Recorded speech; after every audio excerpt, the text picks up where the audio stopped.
My name is Burville Holloway, and I am 67 years old. At my age, many people imagine quiet evenings in a rocking chair with knitting on my lap and grandchildren playing nearby. Such was my dream, once upon a time. Now I know that the reality is often quite different, especially when you live under the same roof with a daughter-in-law who sees you only as a burden. It all began 3 years ago, when my husband Winthrop died of a heart attack 42 years together. And suddenly I was alone in our spacious house on Cherry Street every corner. Everything reminded me of him. His shabby chair in the living room, his collection of old vinyl records in the study, the tools in the garage hung neatly on the walls. Winthrop had been a railroad dispatcher all his life, a man of order and precision. "Trains don't forgive tardiness, Burvey," he liked to say. In our marriage, he was the one who always had his finger on the pulse, and I was the one who created coziness. After his death, our house, instead of a cozy nest, became a museum of memories where I wandered like a ghost, stumbling upon phantoms of the past. The silence was deafening. I tried to fill the void with TV, radio, even started talking to houseplants. My son Donathan visited me once a week, usually on Sundays, but his visits were short and awkward. He had never been particularly close to his father, and his relationship with me was still somewhere in the teenage years, when every phrase I said was a rebuke or a lecture. That was probably why, when one Sunday lunch, Donathan had suggested that I sell the house and move in with them, I had agreed almost without hesitation. It seemed like the perfect solution at the time. I'd help them with the down payment on a new, bigger house with room for me, and in return, I'd get what I was so afraid of losing: a family. "You don't want to live alone, Mom," Donathan said, covering my hand with his. "Besides, Josine will be happy to see her grandmother every day." Josine is my granddaughter. She's 15 now. When she was 12, she was really excited at the prospect of me moving in. We used to be close. I taught her how to bake cookies, told her stories about how I met her grandfather at an amusement park dance in the summer of 1976. She loved to listen to these stories, sitting on the floor at my feet and braiding colorful bracelets from the thread I bought her. But then, 3 years ago, I didn't know Lucy as well as I do now. Lucy Holloway, my son's wife, was smiling and friendly when we met on holidays and Sundays. "Burville, you look amazing. Burville, this pie is divine. Burville, we are so happy to see you." I realize now that her smile never reached her eyes, and the compliments sounded mechanical, like memorized phrases. We sold the house quickly. Real estate in Pomona was highly valued at the time. I made a decent sum, most of which I paid for their new house on Magnolia Drive. It was a spacious 2-story house with a basement and a backyard where Donathan planned to build a barbecue area. I got a room on the first floor next to the kitchen to make it more comfortable for you, Mom. Things went smoothly for the first few months.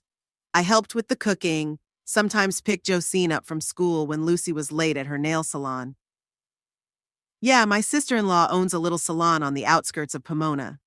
Not a god-awful business, but Lucy always talks about it like it's a chain of high-end spas all along the coast.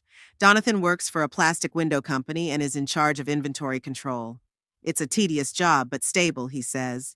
I noticed a change about 6 months after I moved in. Little things at first. Lucy started forgetting to call me to the table when they had guests, or making remarks about my clothes. "Burville, that sweater makes you look so old," or "Burville, that color doesn't match your skin tone at all." Then came the more obvious signs. My cookbooks suddenly found themselves boxed up and sent to the garage because they take up too much space in the kitchen. My small collection of porcelain figurines moved from the mantelpiece to the top shelf of the closet in my room because they don't fit in with the new living room design. By the end of our first year together, I felt invisible in my own home. Donathan was always at work or sitting on his cell phone. Josine was spending more and more time with friends or locked in her room. And Lucy had turned into an overseer, controlling my every move. "Burville, you left your cup in the sink again." "Burwell, please don't touch the thermostat. The electric bill is huge as it is." "Burwell, we agreed that you would not use the washing machine on Tuesdays and Thursdays. Those are my days." I tried to talk to my son, but he only waved it off. "Mom, you're exaggerating. Lucy just likes order. You need to get used to the new rules." The new rules multiplied every month. I wasn't allowed to watch TV after 9 p.m. because the sound interferes with Josine's ability to get ready for class. I couldn't invite my few girlfriends over because the house is not a place for retired people to gather. I couldn't cook anything more complicated than a sandwich because the smell of fried food gets into the curtains. Gradually, my life shrank to the size of my room, where I retreated more and more often to avoid Lucy's barbed remarks. I began to feel like a guest, tolerated out of grace, rather than a member of the family whose money had made the purchase of this house possible. The most painful blow was Josine's alienation. Lucy methodically destroyed our bond by exploiting adolescent vulnerability and the desire to conform. Your grandmother is so old-fashioned. Look how weird her habits are. You don't want to be as nerdy as her, do you? I heard these phrases as I passed Josine's room, and I saw how my granddaughter looked me in the eye, less and less, how she avoided being alone with me. I turned 67 this year.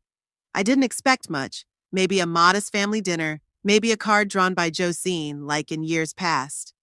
But on the morning of my birthday, no one even remembered the date. Donathan left for work, muttering the standard bye toward the kitchen where I was drinking my morning tea.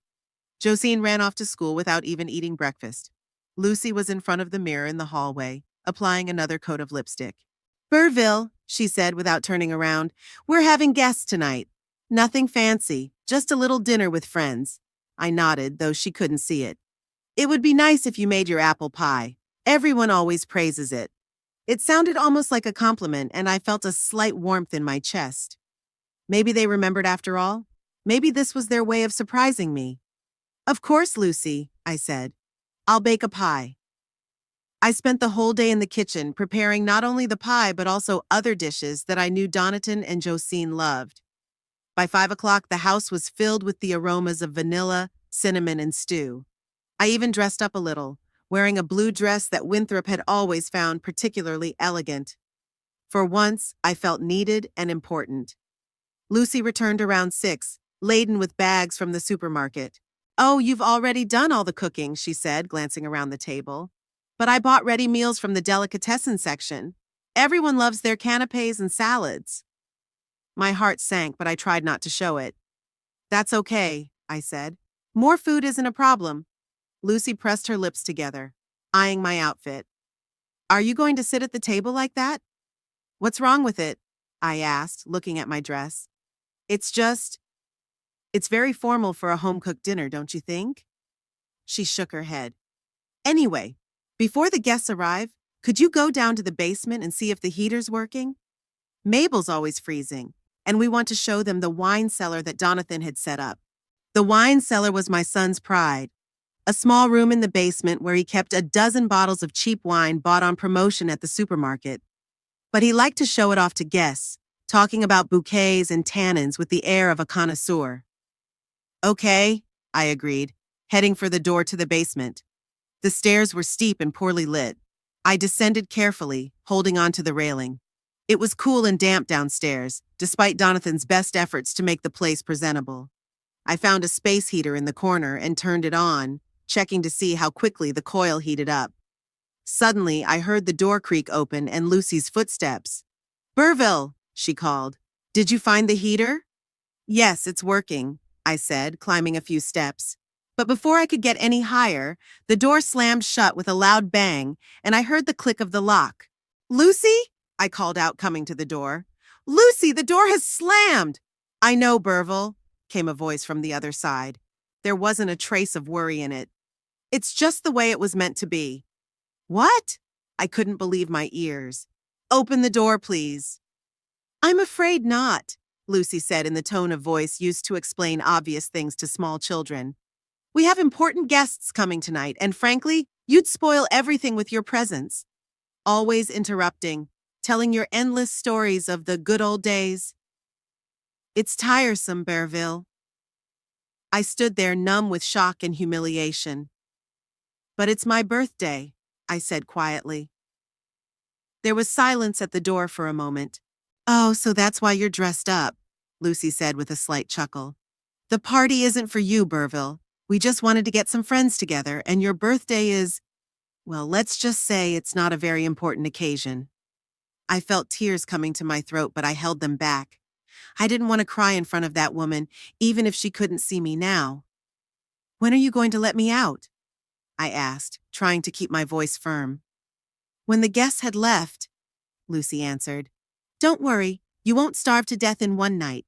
There's a heater, so you won't get cold. Just sit quietly, and don't even try to knock or yell. The music will be loud enough to drown out any noise.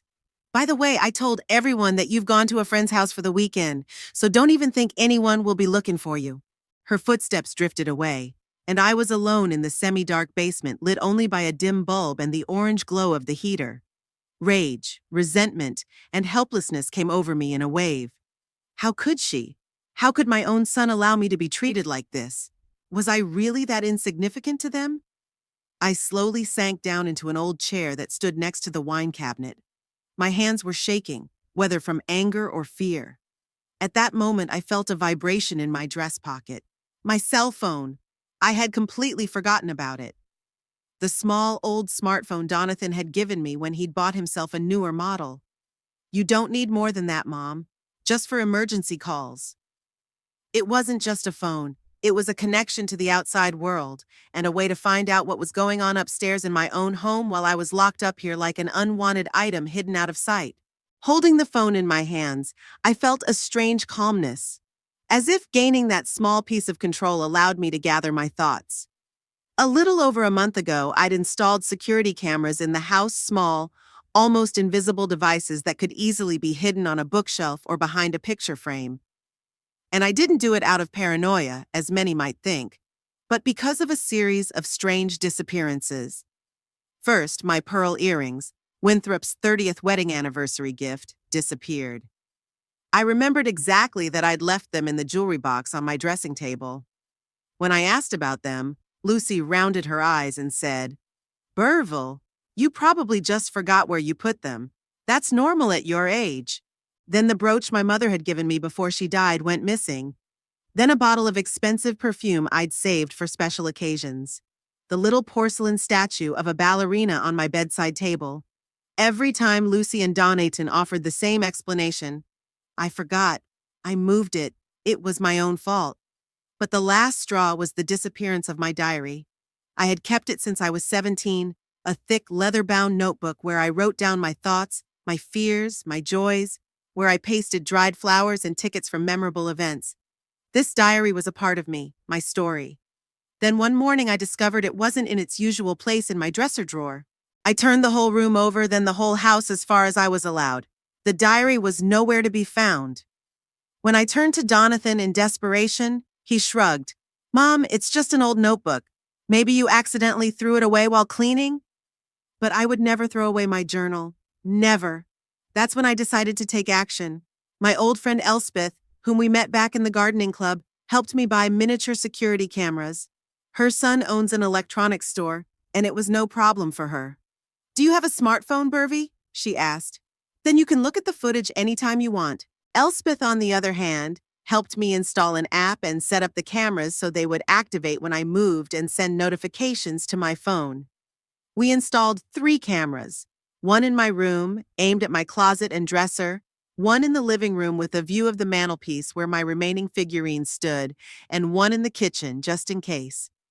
I hadn't told my family about the cameras. Something told me that if they found out, the cameras would accidentally break or disappear, just like my stuff. And now, sitting in the locked basement, I thanked fate for my foresight. I opened the app and the screen split into 3 parts, showing broadcasts from all the cameras.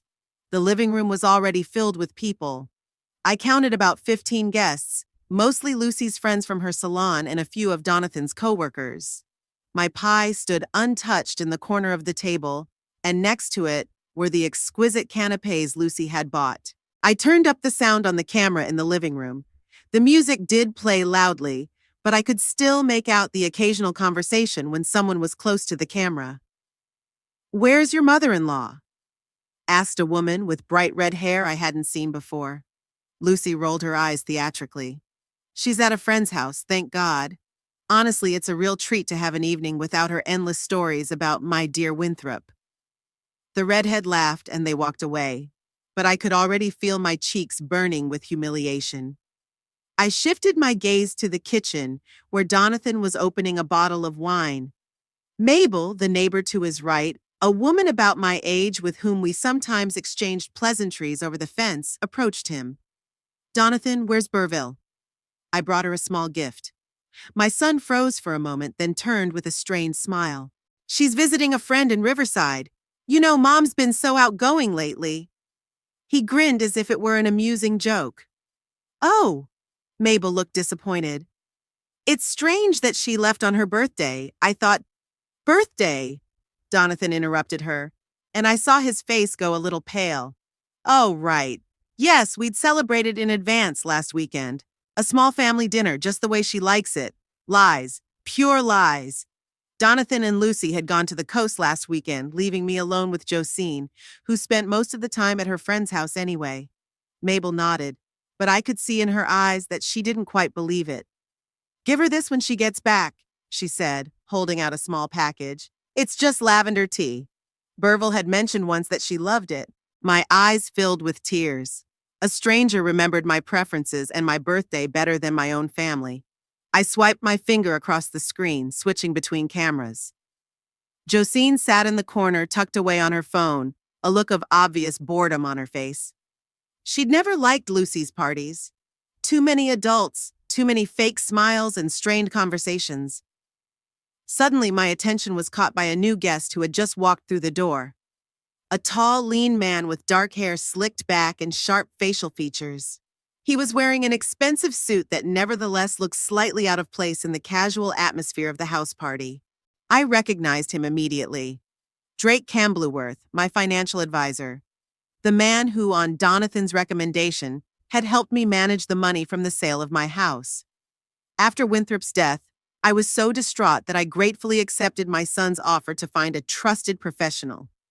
Drake came to me once a quarter with reports full of numbers and graphs that told me little, but he always assured me that my investments were in good shape, and that was good enough for me. Now, seeing him at this party, I felt a little uneasy. What was he doing here?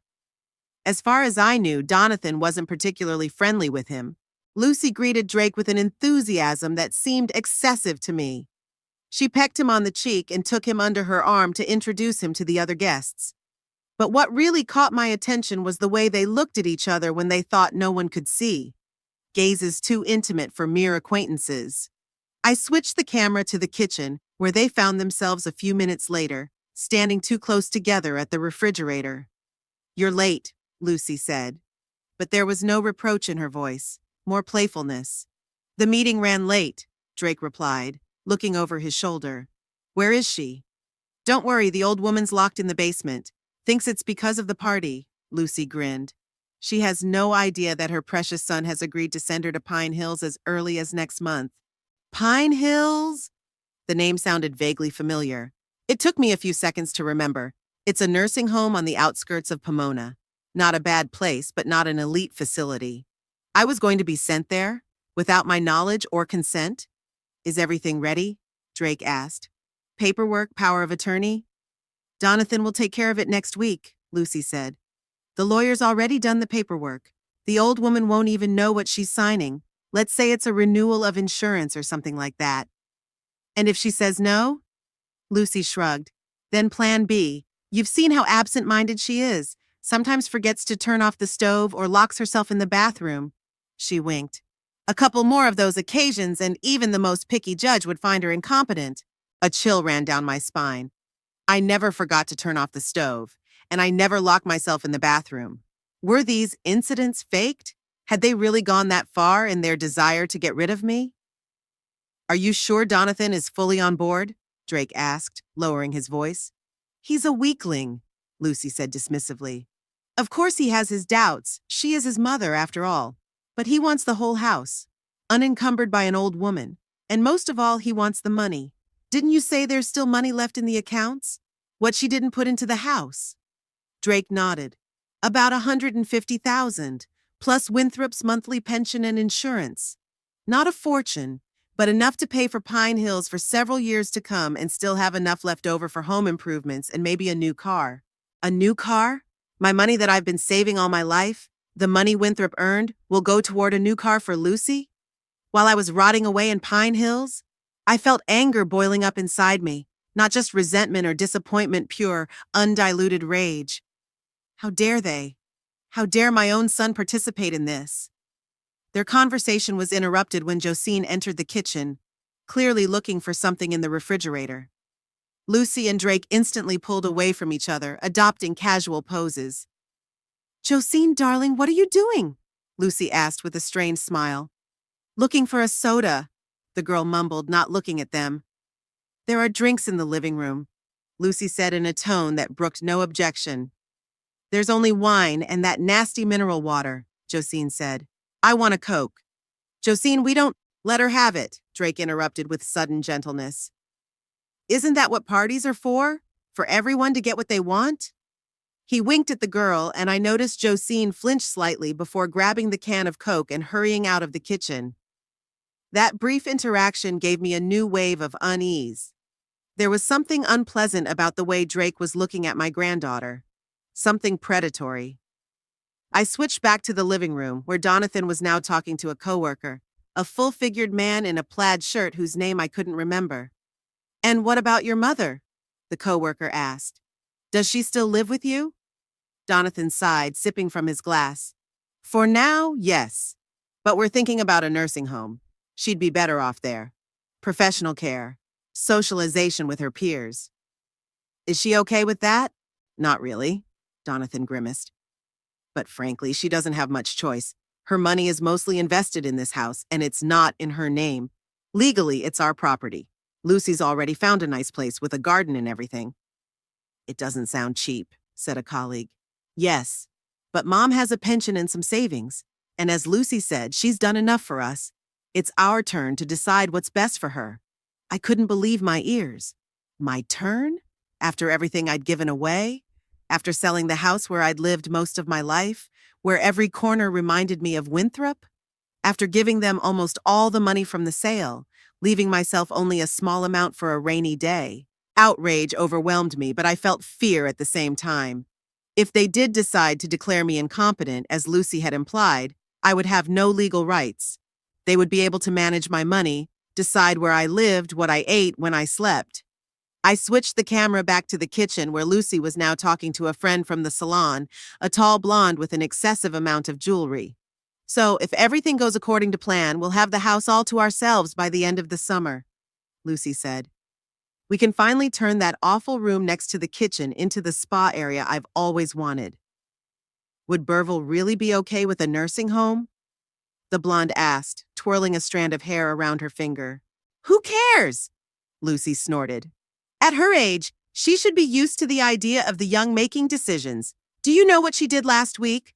Washed Josine's silk blouse in the washing machine. $600 down the drain." The blonde gasped like it was the worst crime of all. "I told you she wasn't herself," Lucy continued. "Last week, Donathan found her in the kitchen at 3 o'clock in the morning. She was supposedly looking for water. But I'm pretty sure she was trying to set the house on fire. That was an outright lie. I did go down to the kitchen in the night because I woke up thirsty. But Donathan hadn't even left his room. I would have heard his footsteps on the stairs." "That sounds dangerous," the blonde said.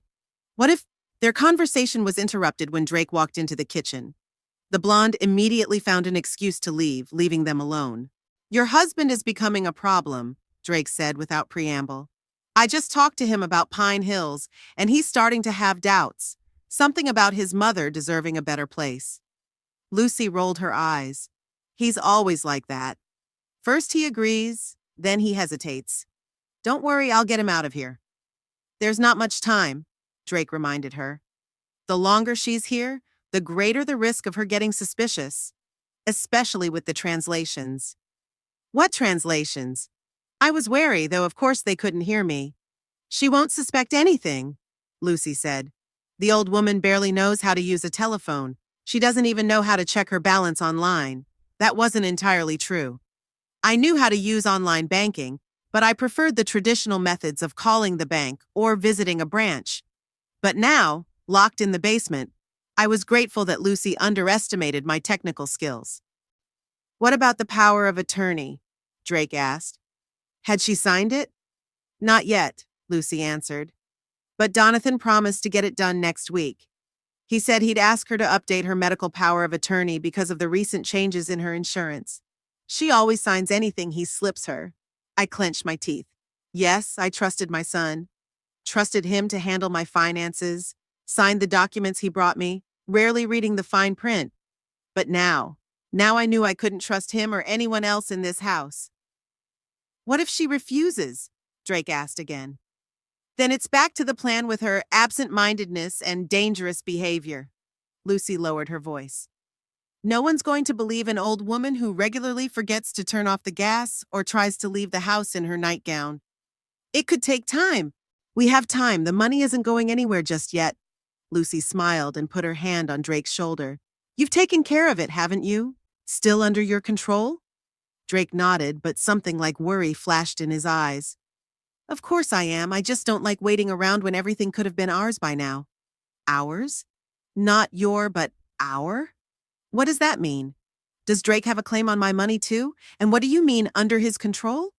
Shouldn't my savings be in my personal accounts? I switched to the camera in the living room where Donathan was now talking to Drake. My son looked slightly inebriated, his usually neatly coiffed hair disheveled. Look, Drake, I think we should find a better place than Pine Hills, he said, waving his glass around. My mom deserves better. She always took care of me, gave us almost all the money from the sale of the house. Drake put his hand on Donathan's shoulder in a soothing gesture. Of course, my friend, of course. But you realize that the best places cost more, a lot more. And your mother's financial situation, as we discussed, does not allow for such expenses. But the $150,000 that's left, it'll run out quickly, Drake interrupted. Especially if you choose a place with a higher level of service. 2 or 3 years, and then what? You'd have to pay extra out of your own pocket, and you've got a family, a daughter who's about to go to college. Donathan frowned, obviously struggling with conflicting feelings. I just want her to be happy. She'll be happy, Drake assured him. Pine Hills is a great place. There's a garden, weekly activities, nurses around the clock. It's the best thing you can do for her under the circumstances. My son nodded, his resistance clearly melting away. I wanted to scream, to shake him, to make him see that he was being used. That this smooth financial advisor and his own wife were manipulating him to get to my money. But all I could do was watch helplessly through my phone screen, trapped in the basement of my own house. I switched back to the kitchen where Lucy and Drake were alone again. He's hesitant, Drake said. But I think I've convinced him, reminded him about the college money for Josine. Good for you, Lucy smiled, moving closer. I always knew I could count on you. What else can you count on? Drake asked with a meaningful smile, and I turned away from the screen, not wanting to see what was coming next. My heart was pounding with fear and rage. They planned to take everything from me, my money, my freedom, my family, and to use my own son to do it, manipulating his guilt and financial ambition. But now I knew. And knowledge is power, as Winthrop liked to say. I wasn't going to give up without a fight. I wasn't going to let them send me to Pine Hills and forget about me while they enjoyed my money. I resolutely opened the bank app on my phone. Time to find out exactly what Drake meant by transfers and my money being under his control. Opening the bank app, I stared at the screen, trying to remember the password. For the past few months, Donathan had insisted that he handle all financial matters. You don't have to worry about that, Mom. I'm in control. And like a dutiful mother, I trusted him, a silly, naive old woman. I tried several combinations before I remembered the correct password, Winthrop's birthday, and the first 3 digits of our old home phone. When the app finally opened, I gasped in surprise. The balance in my main account was only $2,384. What had happened to the $150,000 Drake and Lucy were talking about? I scrolled through the transaction history for the last 6 months. Regular receipts of Winthrop's pension and my own small elementary school teacher's pension. Regular deductions for utilities, insurance, medications. But I also found a series of transfers to an account labeled Campbellworth Investment Fund. Each transfer was between $3,000 and $5,000, and they occurred about once a month. I never authorized these transfers. I never signed the paperwork to create some kind of Campbell Worth investment fund. This must be what Drake was talking about when he mentioned the money being under his control. With trembling fingers, I opened my email. It too was a mess. Dozens of unread emails, most of which were advertisements or spam. But among them, I found monthly reports from the Campbell Worth Investment Fund. I opened the latest one, dated last month. The report was peppered with financial terms and charts that told me little. But there was something at the end that caught my eye, a copy of my signed authorization to transfer funds. Only it wasn't my signature. Someone had forged it, and they had done it rather ineptly. The letters were angular and stiff, whereas my signature had always been rounded and smooth, a legacy of years of teaching calligraphy to third graders. Furiously scouring my email further, I found several more such reports, each with a forged signature. Then I came across correspondence between Drake and my son. The emails were labeled forwarded. Apparently, Donathan had used my address to communicate with Drake about my finances. In one of the letters, Drake wrote, "Donathan, per our conversation, I have transferred another $4,000 from your mother's retirement fund to the investment fund. As usual, 10% will remain in your personal account as a management fee. The rest will be invested in our regular assets. The attached form will need to be signed and returned to me for documentation." $400. My son was getting $400 every month for letting Drake plunder my savings. I felt nauseous. I put the phone away and inhaled deeply, trying to deal with the wave of nausea and dizziness. When I calmed down a bit, I went back to the emails and discovered that the financial shenanigans were just the tip of the iceberg of betrayal. In my junk mail folder, I found a series of emails labeled as spam, but sent from an address that made my heart clench. Tal Akelawait@westcoast.com. The email address of my daughter, Talitha. I hadn't seen or spoken to Talitha in almost 7 years. Our last meeting ended in a terrible fight, after which she left, slamming the door and vowing never to cross my threshold again. The reason was her marriage to Rufus, a man I considered completely unsuitable for my educated, driven daughter. He was a musician, perpetually broke, with questionable connections and an even more questionable past. At least that's how Donathan, who had met him several times, had described him to me. "He's using her, Mom," my son told me. "Talitha pays all the bills while he finds himself and tours with his third-rate band. She deserves better." And I believed it. During our last meeting, I told Talitha everything I thought about her choices. I told her she was repeating the mistakes of her Aunt Mary Ann, who'd gotten involved with the same slacker and ended up raising 3 children alone, barely making ends meet. Talitha responded by accusing me of never letting her make her own decisions, always controlling her life, and never taking a real interest in what was important to her. "You don't even bother to get to know Rufus!" she yelled. "You judge him on the words of Donathan, who was always jealous of me and did everything he could to turn you against me." I dismissed her words as mere dramatization. Donathan had always been the more judicious of my children, the more practical. If he said Rufus was a problem, then he was. After Talitha left, I tried to contact her several times, but she wouldn't answer her phone. After a couple of months, I sent her an email apologizing, but got no response. Gradually, I came to terms with the idea that I had lost my daughter forever. But now, looking at the long list of emails in my spam folder, I realized that Talitha had been trying to contact me all this time. I opened the earliest letter, dated almost 6.5 years ago, just a few months after our fight. "Dear Mother, I thought for a long time before writing to you. Pride told me to keep quiet, but my heart won't let me. I miss you. Despite all our differences, you are my mother, and I love you. I know you're worried about my future with Rufus. I know that Donathan has told you some not so flattering things about him. But Mother, you should know that your son has never taken the trouble to really get to know my husband. Rufus is not the man Donathan describes him as. He's a musician, yes, but he's not some penniless drifter.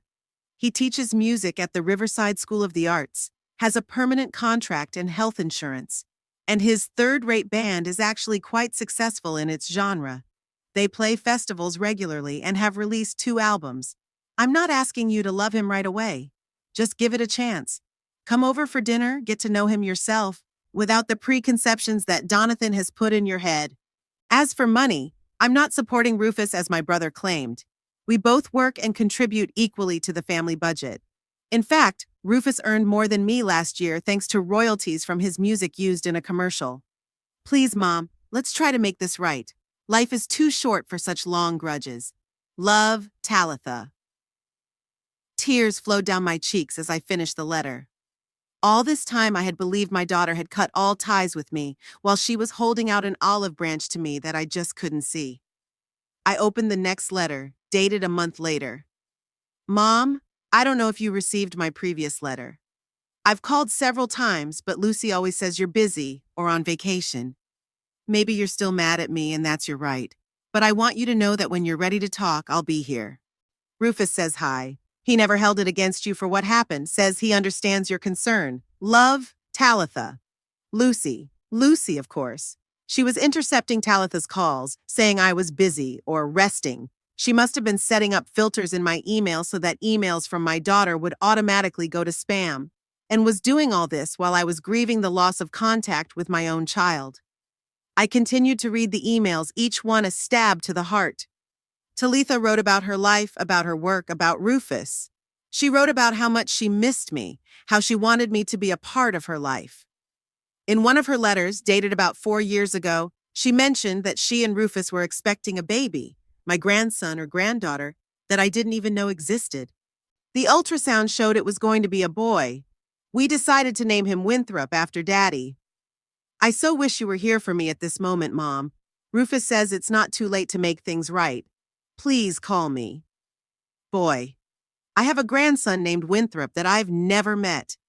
A child named after my late husband, growing up without knowing his grandmother.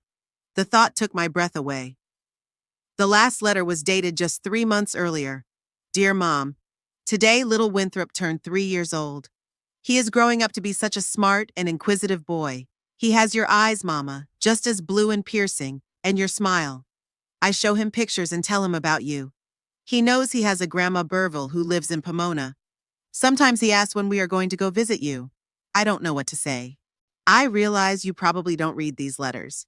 Maybe you changed your email address a long time ago, or you just delete them without opening them, but I keep writing because I can't bear the thought that it's over between us. Ever since my dad died, I often think about how quickly time passes. We can't get back the lost years, Mom, but we can decide not to lose any more. I work as an inspector for county social services, specializing in elderly cases. Every day I see how important family ties are, especially in older adults. And every day I think about you, how you're doing, whether you're healthy, whether you're happy. Donathan rarely answers my questions about you. He says you're fine, but you don't want to talk to me. Maybe that's true. Maybe the resentment is too deep. But if you ever change your mind, know this. My door is always open to you. Love. Talitha P.S. I am enclosing our new home address and phone number. We moved to a bigger house last year. I wrote down the phone number with a trembling hand.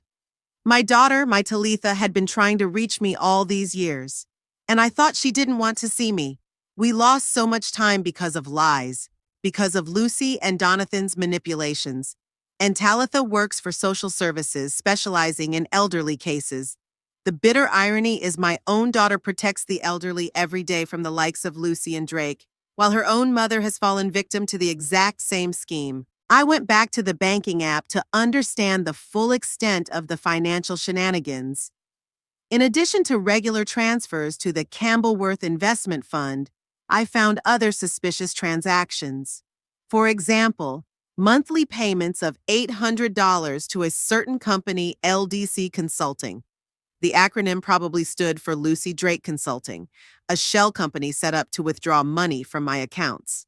Looking further, I found checks written for various amounts and cashed by Donathan. According to the transaction comments, the money was for medication, special food, and medical care for me. Medication I never took, meals I've never seen, care I never received. The more I examined my financial records, the clearer the picture became. In the last 3 years, since Winthrop's death, over $120,000 had been drained from my accounts. The money was flowing out slowly but steadily, like water through small cracks in a dam. And if it hadn't been for a fluke, The fact that Lucy had locked me in the basement with the phone the day I was born, I might never have learned the truth. Suddenly, the whole puzzle came together. The disappearing things, the intercepted emails, the financial shenanigans, the plans to send me to a nursing home. It was all part of one big plan to get rid of me and embezzle my money. But there was one aspect that still puzzled me. Why would Donathan be involved in this? Yes, he was getting his share of the transfers, but the amounts were relatively small. Would my son really betray me for a few $100s a month? The answer came when I opened one of the letters from Drake to Donathan tucked away in my drafts folder. Donathan wanted to clarify the details of our plan after your mother's transfer to Pine Hills. As we discussed, once her guardianship is finalized, we will be able to sell the house. I estimate that with the current real estate market in Pomona, you can get about $800,000. After paying off the remainder of the mortgage, approximately $250,000, and setting aside funds for your mother's stay in a nursing home for the next 5 years, approximately $150,000, you will be left with about $400,000 net profit. According to our agreement, 20% of that amount, $80,000, will go to me as a commission for organizing the entire process and managing the investment. The remaining $320,000 will be at your complete disposal. Of course, all of this must appear as a concern for your mother's welfare. We'll draw up the paperwork to make it look perfectly legal. Awaiting your confirmation, Drake. That's it. It wasn't the petty thefts from the accounts that were the main goal. They were only a prelude. The real target was the house. My house, bought with the money from the sale of the house where Winthrop and I had lived most of our lives.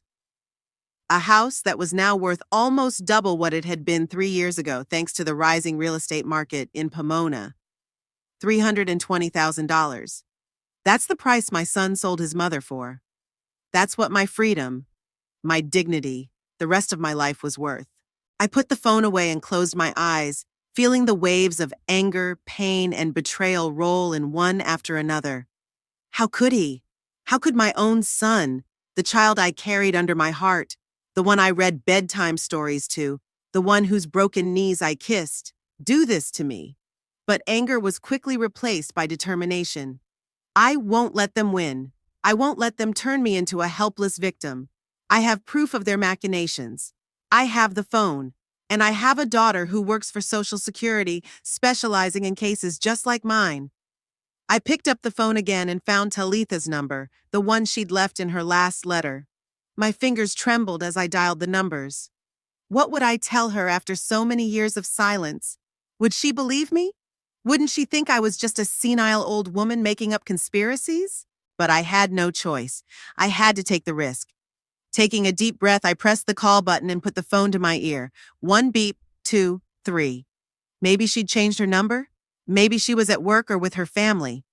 On the 5th beep, just as I was ready to hear voicemail, there was a click, and then a voice I hadn't heard in 7 long years. Hello?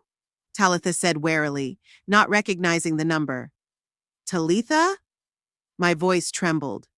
It's Mom. There was a silence on the other end of the line, so deep that for a moment I thought the connection had been cut. Then I heard a ragged sigh. Mom? Her voice was a mixture of disbelief, hope, and fear. Is it really you? Yes, dear, I said, unable to hold back my tears. It's me, and I need your help. Mom? Talitha's voice shook with disbelief. Is it really you? Yes, sweetheart, I said, struggling to hold back my tears. It's me. There was a short pause, and then Talitha spoke quickly, as if she was afraid the connection would break. Mom, I've been writing to you for years. I called you. I thought you didn't want to talk to me. I know, darling, I interrupted her. I just found your letters, all your letters. They were forwarded to the spam folder. I never saw them until today. What? But how? She was silent for a moment. Lucy.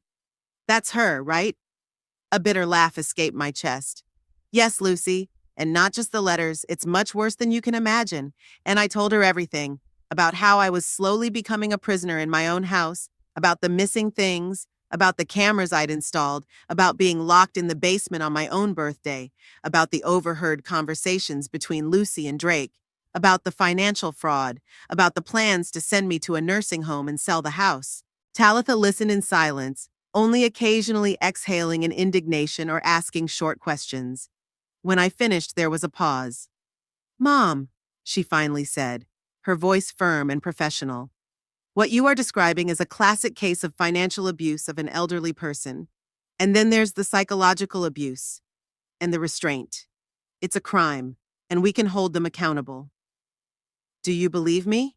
I asked, still afraid she'd think I was paranoid. Of course I believe you, Talitha answered without hesitation. In my job, I see cases like this almost every week. Unfortunately, it's often the close relatives who become abusers, and what you're describing is too detailed and consistent for fiction. Besides, her voice softened, I always knew you wouldn't have stopped communicating with me of your own free will. Deep inside, I felt something was wrong. Tears came to my eyes again, but now they were tears of relief. My daughter believed me. My daughter was on my side. What are we going to do? I asked, wiping my tears with my sleeve. First of all, we have to document everything, Talitha said firmly. You said you have access to the cameras. Keep recording everything that happens, especially if Lucy and Drake discuss their plans again. I nodded, though she couldn't see it. Okay. What else? Can you forward me those letters from Drake and the bank statements? I want to have copies of all the evidence in case they find out you know something and try to delete the information from your phone. I'm not sure I know how to do that, I admitted. That's okay, Talitha said. I'll explain step by step. For the next 10 minutes, she patiently guided me through the process of forwarding emails and screenshots of bank statements to her address. When we were done, she continued, Now I need to call the police.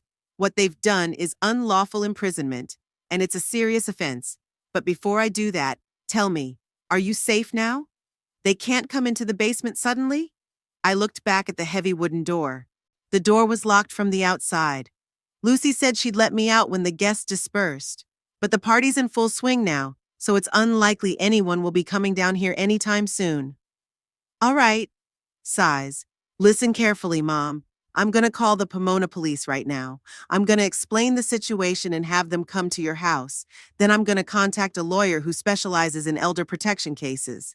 We work with him at Social Security, and he'll be able to quickly file a temporary restraining order prohibiting Donathan, Lucy, and Drake from handling your finances. But the police, I began, suddenly afraid. What if Donathan and Lucy convinced them that I'm just a senile old woman out of my mind, that it was all a figment of my imagination? You have proof, Mom, Talitha reminded me. Cameras, tapes of conversations, forged signatures, illegal transfers. Besides, her voice hardened, I'm a social services inspector. They'll listen to me. I took a deep breath, gathering my thoughts. And then what? After the police arrive? You'll come with me, Talitha said without hesitation. We have a guest room ready for you. In fact, it's always been ready, just in case you decided to visit us. Her voice softened, and I felt a pang of guilt for all the years we'd lost to lies and manipulation. Talitha, I started, but she interrupted me. Not now, Mom. We'll have plenty of time to talk later. Right now, the important thing is to get you out of there and keep you safe. She paused. One more thing. There's a man who really wants to meet you. Winthrop, I whispered. My grandson. Yes. A smile appeared in Talitha's voice. Little Winnie. He knows all about you. I've shown him pictures, told him stories. He asks about you almost every day. New tears came to my eyes. A grandson I've never seen. A grandson named after my late husband. A grandson who knows about me thanks to a daughter who has not given up hope of reconnecting us despite years of silence. I can't wait to meet him, I said, barely coping with my emotions. And neither can he, Talitha replied. Now let's get back to the plan. I call the police, then the lawyer. Then I drive to your place. It's about an hour from Riverside to Pomona. While I'm on my way, keep collecting evidence through the cameras. And if anything changes, if Lucy or anyone else comes down to the basement, call me immediately. Okay, I agreed. But Talitha, be careful. I don't know how they'll react when the police show up at the door. Don't worry about us, Mom. Worry about yourself. Keep holding the phone and collecting evidence. I'll call you as soon as I'm done with the police and the lawyer. We said goodbye, and I felt strangely calm. For the first time in a long time, I wasn't alone. I had a daughter who believed me and was willing to fight for me. I had a plan. I went back to the camera app to continue monitoring what was going on in the house. The party was in full swing. The music was blaring. The guests were laughing and talking. Lucy walked between them with a glass of wine, glowing in her red dress as if she were the star of the evening. Jonathan stood in the corner talking to Drake, his face looking tense. I turned up the sound on the camera in the living room, trying to make out their conversation through the music and the hum of voices. I'm not sure Pine Hills is the best option, Jonathan said. I checked the reviews online, and there are a lot of complaints about the staff and conditions. Drake put his hand on my son's shoulder. Jonathan, my friend, you're overthinking this. Pine Hills is the perfect balance of price and quality. Yes, there are better places, but they cost twice or 3 times as much. And considering how much we've already invested of your mother's money, we have to be practical. Jonathan frowned. I know, but still, it's my mother. She deserves better. Of course she does, Drake agreed with false sincerity in his voice. And she'll get the best on a budget. Besides, once the house is sold, you can move her to a more expensive facility if you want. What about that paper she has to sign? Jonathan asked, lowering his voice. Are you sure it's legal? Drake grinned. Technically, yes. It's a standard form of power of attorney, just with expanded powers. It gives you the authority to make all financial and medical decisions on your mother's behalf. Completely legal, provided she signs it voluntarily and in her right mind. And if she refuses, then we'll have to go the longer route, through the courts, with medical reports that she's incapacitated. But that could take months. It's much easier if she just signs. They stepped back, their voices drowned out in the noise. I switched to the camera in the kitchen, where Lucy was talking to the blonde woman I'd seen earlier. So if everything goes according to plan, we'll have the house all to ourselves by the end of the summer, Lucy said, filling glasses with wine. I've already picked a designer for the renovation. I want to completely remodel the first floor, tear down the wall between the kitchen and dining room, make an open space. What about the mother-in-law's room? The blonde asked. Oh, it will be my personal spa area, Lucy grinned. Jacuzzi, sauna, massage table. I've always dreamed of such a thing. Is Jonathan sure he's okay with putting his mother in a nursing home? The blonde looked a little worried. He always seemed like such a caring son. Lucy snorted. Jonathan's a wimp. Sure, he has his bouts of filial love, but in the end, he always does what I say. Especially when it comes to money. She lowered her voice. Plus, I reminded him that if we sell the house, we can finally buy that boat he's been dreaming about for the last 5 years. Men are so predictable. The blonde laughed, but there was awkwardness in her laughter. Still, locking your mother-in-law in the basement? Wasn't that a bit much? Lucy shrugged. Oh, come on. She was perfectly safe there. Besides, it was the only way to have a proper party without her endless stories and wailing. You remember the last time she spent 2 hours telling everyone how she met her dead husband? I almost died of boredom. They left and I stayed, seething with anger. My story of meeting Winthrop was one of my dearest memories. The way we met at an amusement park dance in 1976, the way he'd invited me on the carousel, the way we talked until dawn, sitting on a bench by the lake.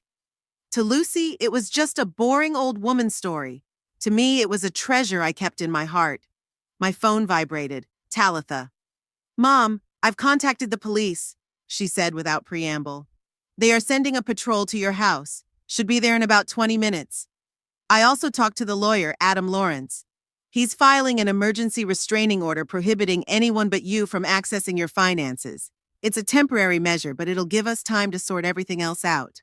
Thank you, darling, I said, feeling a rush of gratitude. You organized everything so quickly.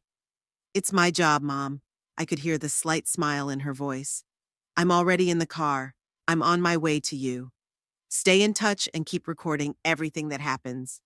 When the police arrive, they'll call me, and I'll explain the situation to them in more detail. We said goodbye again, and I went back to watching the cameras. Some of the guests had already started to leave.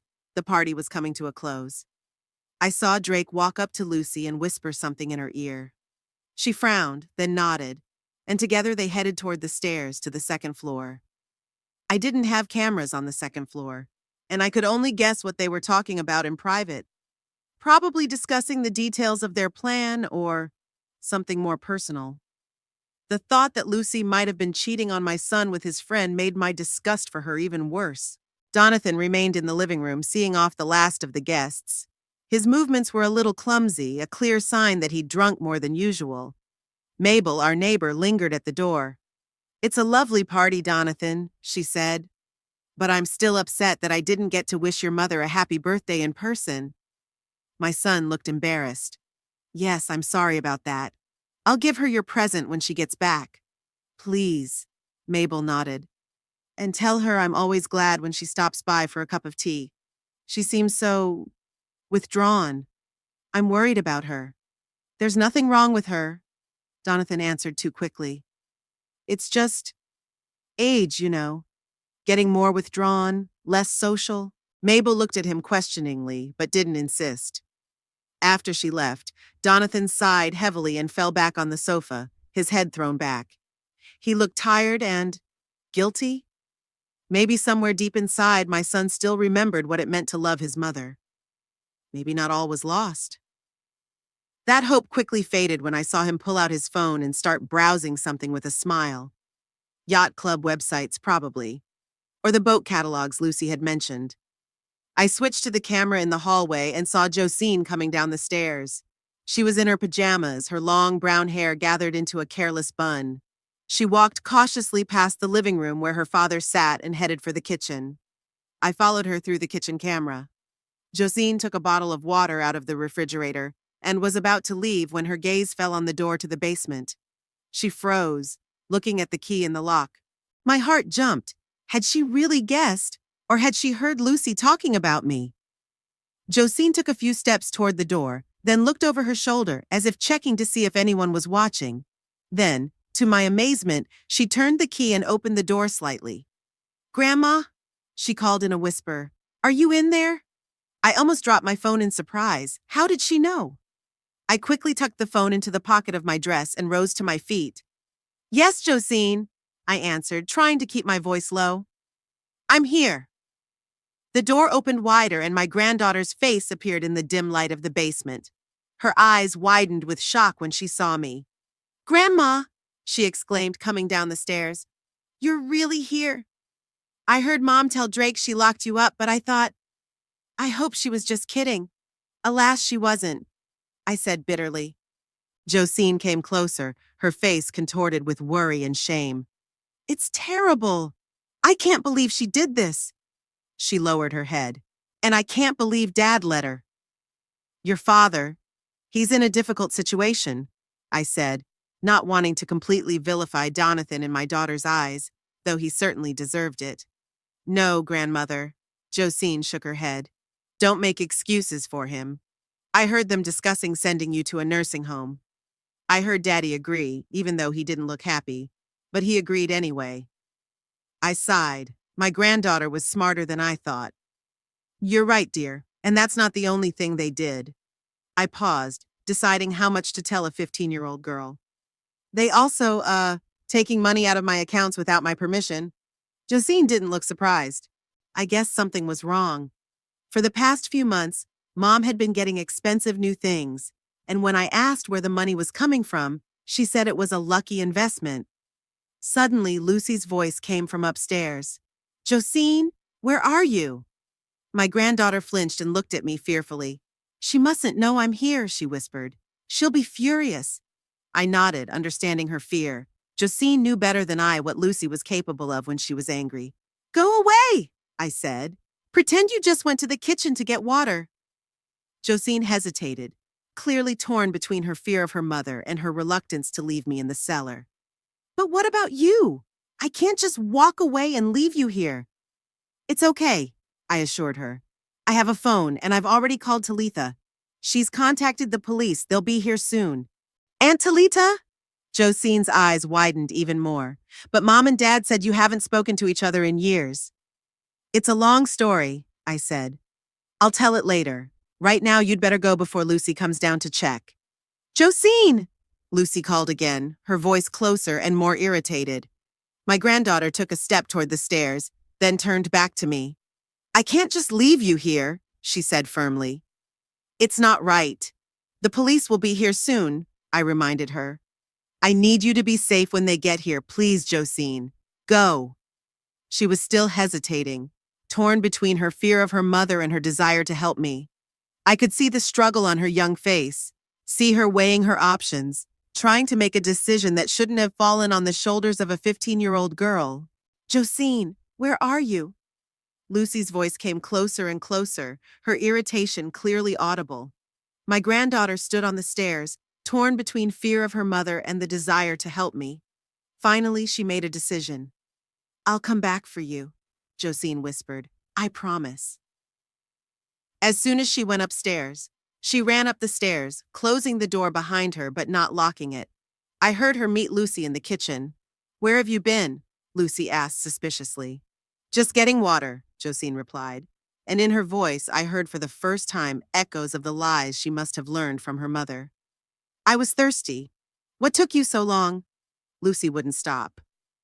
I was looking for my bottle, the blue one, Josine answered quickly. I couldn't find it. There was a pause, then Lucy said, Go to bed. It's getting late. What about Grandma? Josine asked, and I held my breath, afraid she'd give herself away. What about Grandma? Lucy's voice turned icy. She's at a friend's house, isn't she? When will she be back? Clever girl, I thought, pretending to believe their lies. Tomorrow, Lucy answered briefly. Now go to bed. I heard footsteps retreating and breathed a sigh of relief. Josine was safe, for now. I went back to the phone and checked the cameras. The living room was almost empty, with only Drake sitting in an armchair with a glass of whiskey and Donathan half lounging on the couch. Lucy appeared from the kitchen, her face a look of annoyance. Everyone's finally gone, she said, sitting down on the couch next to Donathan. This party was exhausting. You threw it yourself, Donathan said, his voice a mixture of tiredness and condemnation. To maintain my social status, dear, Lucy replied, rolling her eyes. By the way, we have to remember to let the old woman out of the basement. Drake snorted. Why don't we leave her down there for the night? As a lesson. Lucy grinned. Tempting, but no. We don't want her to have any real reason to complain. She stretched. I'll go in half an hour. Let her sit a while longer, think about her behavior. I felt the blood rush to my face with anger. Think about her behavior! Like I was a naughty child, not a 67-year-old woman who'd been illegally locked in a basement on her own birthday. My phone vibrated a message from Talitha. The police are on their way. I'm 10 minutes away. Hang in there, Mom. I took a deep breath, trying to calm down. Soon this would all be over. Soon justice would be served. Suddenly, the basement door opened again, and I saw Josine coming down the stairs in her pajamas and with her jacket in her hands. Grandma, she whispered, they're all in the living room drinking. Now would be a good time. I hesitated. Talitha's plan was for me to stay in the basement until the police arrived. But on the other hand, wouldn't it be better to face the charges in person? To see their faces when they realized their plans had been exposed? Talitha said the police would be here soon, I said. Maybe we should wait. What if they don't believe us? Josine objected. What if Mom and Dad convinced them that you just forgot that you went down to the basement by yourself? Or that you, she faltered, not yourself? There was truth in what she said. Lucy was a master manipulator. She could convince anyone of anything. Even if I had proof on my phone, the police could decide it was a family matter that didn't require their intervention. You're right, I said firmly. It was time to put an end to this. Josine helped me up the stairs, supporting me under her arm. My heart was pounding with a mixture of fear and determination. I didn't know how they would react, but I knew I wouldn't stay silent any longer. We walked out into the kitchen and stopped for a moment, listening to the voices from the living room. They were still discussing the party, Lucy bragging about how impressed her new outfit had made Donathan's boss's wife. Ready? Josine whispered. I nodded, squared my shoulders, and walked out of the kitchen into the living room with my head held high. Josine followed me, her face a mixture of fear and determination. For a second there was complete silence in the room. Lucy froze with her glass halfway to her lips, her eyes wide with shock. Donathan straightened abruptly on the couch, his face pale. Drake flinched faintly, but quickly regained his composure. "Mom?" Donathan was the first to break the silence, his voice shaking. "What are you— I thought you were in the basement." "I was," I answered calmly. "Your wife locked me in there more than 3 hours ago. On my birthday, Donathan." Lucy came to her senses quickly. "Burville, don't be absurd. Nobody locked you in. You must have locked yourself in and then forgotten about it." She turned to Josine, her eyes narrowed. "What are you doing? I told you to go to bed." "I couldn't leave my grandmother in the cellar," Josine replied, and there was a hardness in her voice that wasn't her own. "What you did was awful, Mother." "Josine!" Lucy exclaimed, her face contorted with anger. "Go to your room at once." "No," said Josine, crossing her arms across her chest. "I'm staying with grandmother." Lucy stood up, her eyes flashing with lightning. "You don't know what you're talking about. Your grandmother is out of her mind. She's confusing reality with fiction. We're just— "No more lies, Lucy," I interrupted, pulling my phone out of my pocket. "The game is over." "What do you mean?" she asked, but there was a note of panic in her voice. "I know everything," I said. "About your plans to send me to Pine Hills. About you and Drake stealing money from my accounts. About how you've been intercepting Talitha's letters all these years. About everything." Lucy's face turned pale, but she pulled herself together quickly. "It's nonsense. Donathan, your mother is completely out of her mind. We should seriously consider professional help for her." Donathan looked from me to his wife, obviously not knowing what to say. "Lucy, maybe we should—" "Shut up, Donathan," Lucy said sharply.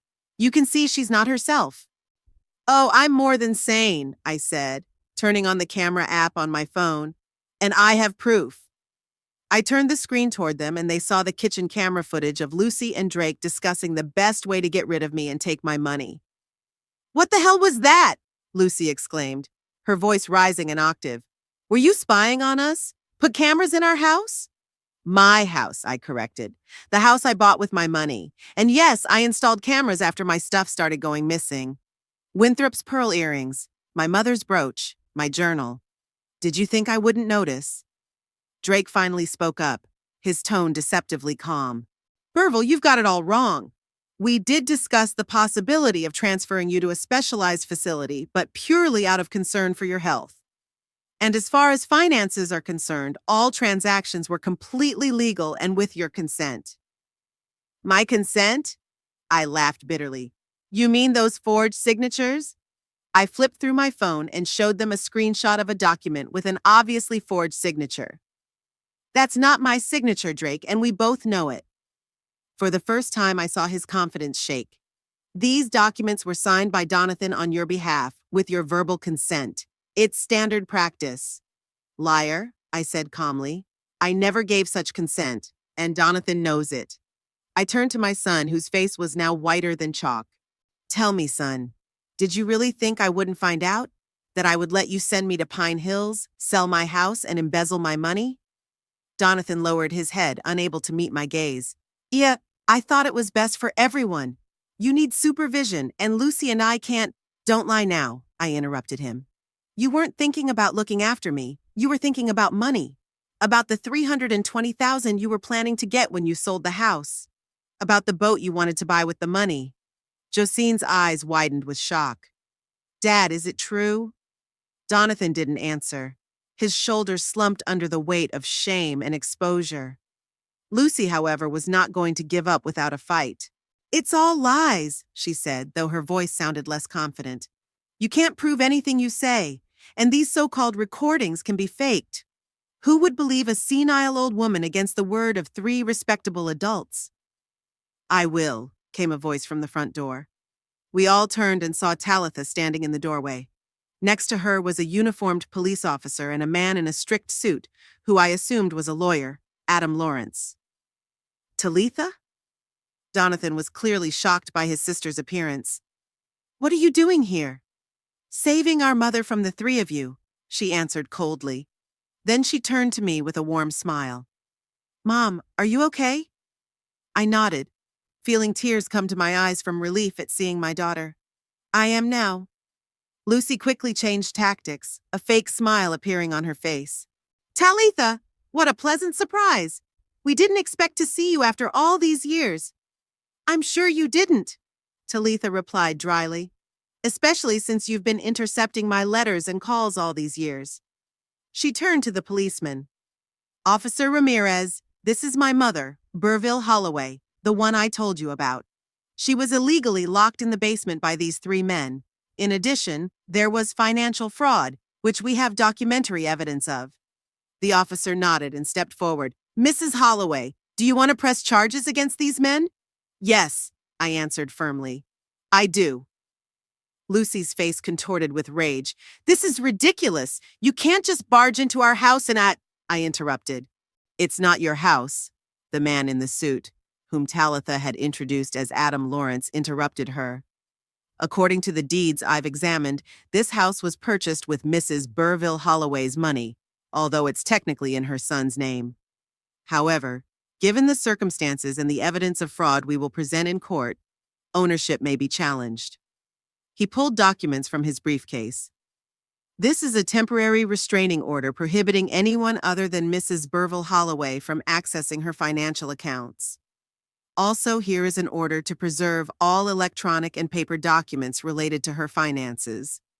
Any attempt to destroy or alter these documents will be considered obstruction of justice. Drake, who had remained relatively calm up to this point, suddenly turned even paler. You can't do that. This investment was made with the full consent obtained by fraud, Mr. Campbellworth, Adam interrupted him, or using forged signatures. Either way, it's a serious violation of the law, and I'm sure the Securities and Exchange Commission will be very interested in looking into your activities. Drake's face took on a greenish tint. Officer Ramirez took another step forward. Mr. Campbellworth, I need to ask you some questions in connection with the allegations of financial fraud and abuse of an elderly man. You have the right to remain silent. While the officer read Drake his rights, I watched Lucy and Donathan. My sister-in-law looked as if her world was crumbling before her eyes, which in fact it was. Her carefully constructed plan to get rid of me and steal my money was falling apart. Donathan looked devastated. He sat with his head down, unable to look at me, at Talitha, or at his daughter, who looked at him with disappointment and pain in her eyes. How could you, Papa? Josine asked quietly. How could you do that to Grandma? Donatan raised his head, his eyes full of tears. I didn't know. I didn't realize it would go this far. Lucy said that Mom would be happier in an institution, that she needed professional care. Don't put this on me, Lucy interrupted him sharply. You knew exactly what was going on. You signed the documents. You took the money. You agreed to sell the house. Because you gave me no choice, Donathan exclaimed, raising his voice at his wife for the first time. You said that if we didn't do it, we'd lose the house, that we wouldn't be able to pay for Josine's college, That's enough, Lucy interrupted him. Don't you dare put the blame on me. You were more than happy to spend your mother's money on a new car and you were planning to buy a boat. They continued to bicker, spouting years of mutual resentment and manipulation, but I wasn't listening anymore. I looked at Talitha, who walked over to me and took my hand. Let's go, Mom, she said softly. You don't need to listen to this anymore. I'm taking you home. Home? I asked, suddenly realizing that I didn't know where my home was anymore. To me, Talitha clarified. To Rufus and me and little Winthrop. He's so looking forward to seeing you. At the mention of a grandson I'd never met, my heart sank. Does he really know about me? Of course, Talitha smiled. I told him about you every day. I've shown him pictures of you. He calls you Grandma Burvey and asks when you're coming. I felt tears roll down my cheeks, not from bitterness or resentment, but from hope. I still have a family, a real family that loves me. Josine came toward us, her face worried. What about me? She asked quietly. Can I visit my grandmother too? Talitha smiled at her niece and put her arm around her shoulders. Of course, sweetheart. You are always welcome in our home. And your cousin will be happy to meet you. Josine smiled weakly, but her eyes were still full of worry. What will happen to Mommy and Daddy now? Talitha sighed. It depends on many factors. On the court's decision, on how much they will cooperate with the investigation. But one thing I can say for sure is that you won't be alone. We're going to help you through this. As we talked, Officer Ramirez led Drake away, who looked absolutely devastated. Lucy and Donathan continued to argue, blaming each other, their voices getting louder and angrier. Let's get out of here, Talitha suggested, taking me under her arm. Officer Ramirez said they would contact us tomorrow for an official statement. Right now, you need your rest. I nodded, feeling suddenly tired. This day, which had started so bitterly, was ending with a glimmer of hope. I cast one last glance at Donathan, and our eyes met for a moment. In his gaze, I saw shame, remorse, and the realization that he had lost something much more precious than money, the trust and love of his mother. Come on, Mom, Talitha repeated, pulling me gently toward the door. I let my daughter lead me out of a home that had never truly been mine, toward a new life with a family that truly loved me. 2 months later, I was sitting on the veranda of Talitha's house, watching little Winthrop play in the garden. He looked just like his grandfather, the same blue eyes, the same smile that made my heart squeeze every time. Next to me was Rufus, Talitha's husband, who was a kind, thoughtful man, not at all like the slacker Donathan had described. He was indeed a musician, but also a respected teacher at the art school, with a steady job and a talent I was beginning to appreciate. Talitha came out onto the veranda carrying a tray with cups of tea on it. How are you feeling, Mom? She asked, sitting down beside me. Better, I answered honestly. Better every day. And it was true. The first weeks after the move were difficult. Nightmares, anxiety attacks, the constant feeling of being in someone else's house. But Talitha, Rufus, and little Winthrop surrounded me with so much care and love that gradually I began to feel at home. The legal processes went on as usual. Drake was arrested for financial fraud, and the investigation revealed that I wasn't his only victim. Lucy was charged with accessory to fraud and elder abuse. Donathan faced less serious charges given his cooperation with the investigation and guilty plea. Attorney Adam Lawrence has been working to recover my money and has already succeeded in recovering a significant portion of it. As for the house in Pomona, the trial was still ongoing, but the prospects were good, given that I had made the principal payment and that Donathan had admitted it in his testimony. Josine was now living with us, at least temporarily. After Lucy's arrest and the divorce proceedings that Donathan had initiated, it had been decided that she would be better off at Talitha's. She was adjusting to a new life, a new school, new relatives.